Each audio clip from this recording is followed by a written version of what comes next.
Donc sur cette première diapositive, vous avez devant vous l'évolution des taux de rendement des obligations à 10 ans du Trésor américain en rouge et de l'État français en bleu.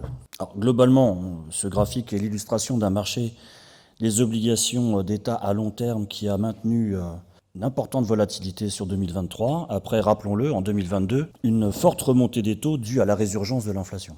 Alors aux États-Unis, le rendement du 10 ans américain termine l'année malgré tout sur un rendement quasi identique à celui de fin 22, puisqu'il finit l'année à 3,86%, après avoir commencé l'année à 3,83%. Par contre, sur la même période, l'OAT française, elle, a eu un rendement qui a diminué de 0,50% pour finir l'année à 2,56%. Donc maintenant, à présent, vous pouvez observer l'évolution des taux de rendement des emprunts d'État à 10 ans, toujours, des principaux pays de la zone euro, sur une période plus longue.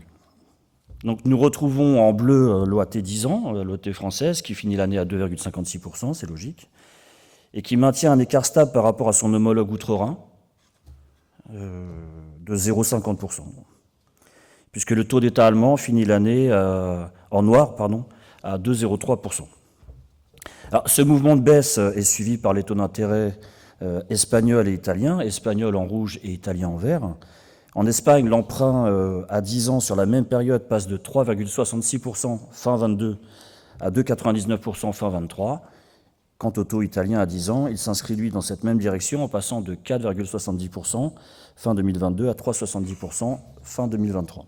On peut observer que malgré tout, malgré la baisse des rendements observés en fin d'année, on a quand même des taux d'intérêt d'État à long terme qui demeurent à fin 2023 largement supérieurs à la moyenne des 10 dernières années. Voilà, alors si on se focalise sur l'année 2023, vous retrouvez à gauche l'évolution des indices de performance des 3 compartiments évoqués précédemment. Alors sur les emprunts d'État de la zone euro en rouge, on voit que le mouvement de baisse des taux sur la fin de l'année aura provoqué une appréciation conséquente du capital sur les derniers mois de l'année. Et le surcroît de rendement attribué par les entreprises de catégorie investment grade en bleu aura permis de bénéficier de performances bonifiées, tout comme pour les émetteurs à haut rendement en vert.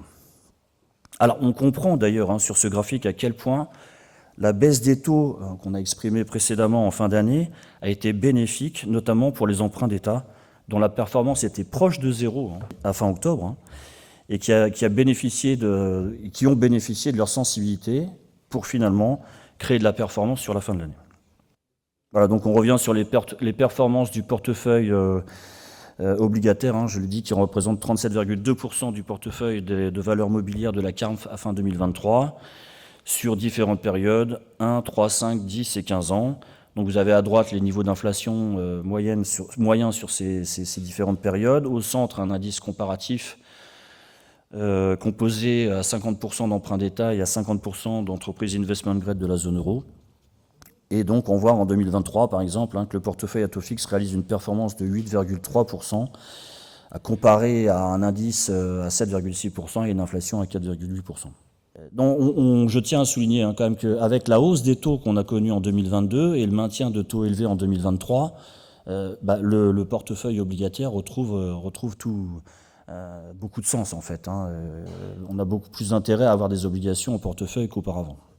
Voilà, alors maintenant la performance de la partie obligataire de la CARMF investie en obligations convertibles, qui représente 13,7% des valeurs mobilières à fin 2023, et celle de son indice de référence à droite. Donc c'est vrai que ces obligations disposent d'un rendement moins élevé, mais permettent effectivement, comme l'a précisé M. Bourguel, de bénéficier de l'évolution boursière des valeurs sous-jacentes. Donc au final, sur l'année 2023, la performance de la gestion obligataire, toute poche confondue, en intégrant les convertibles, aura été de plus 7,52%. Et à fin 2023, le portefeuille de la CARMF est constitué de titres dont la durée de vie moyenne est d'environ 4 années, avec un rendement de 4%. Donc, ce qui augure déjà un résultat, une création de valeur sur les prochaines années.